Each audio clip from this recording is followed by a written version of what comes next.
All right, let me ask you something. If you don't like John Boehner, Speaker of the House, and a lot of really super conservative Republicans do not, they think that he abandoned the Tea Party, do you think it's easy to get rid of him?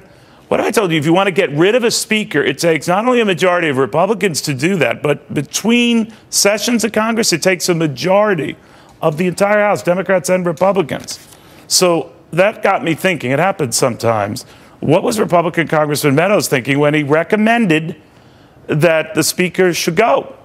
How much backing did he have from that? Well, Dr.Gina Loudon is not in Congress yet, I might point out, but she is equally frustrated and shares that frustration on the part of the right with a speaker who she has said, and by extension the congressman has said, just isn't delivering the goods. What do you think of this move, Gina?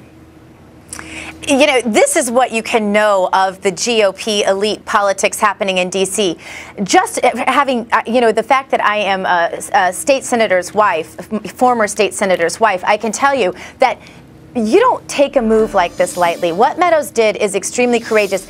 Number one, he will be punished for it. But this is how you know he's how already bad been punished, things right? are. Remember that time he was punished? He lost the committee assignment because he didn't go along with the vote. They gave it back to him. By the way, Gina, that's because I brought this travesty to light for all of America. But enough about me. Yes. Back to you. But, you know, Neil, I remember, too, that, you know, not only must it be so bad that Meadows felt like he was in such a bad position already that he might as well go ahead and start this whole hashtag dump Boehner. You need a lot of people to do it, Gina. And I know we have an August recess month and you know, embers can burn and all that. But do you think the sentiment is there to kick him out, or is this all about making a statement? Because a lot of Republicans fear we look divisive. We got this guy Trump in the race. It looks like we're fighting with each other. This isn't helping matters any. What do you say?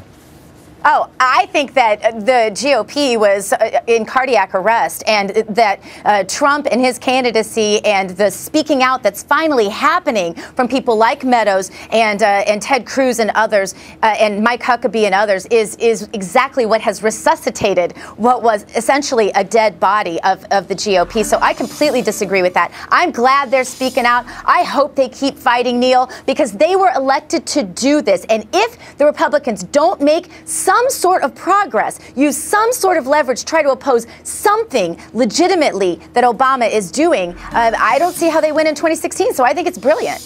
All right. Gina, I find it maybe a subliminal message that you're in front of the Pacific Ocean, which indicates to me you think the tide could be turning.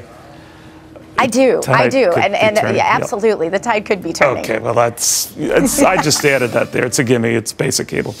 Gina, thank you. I always appreciate it, my friend.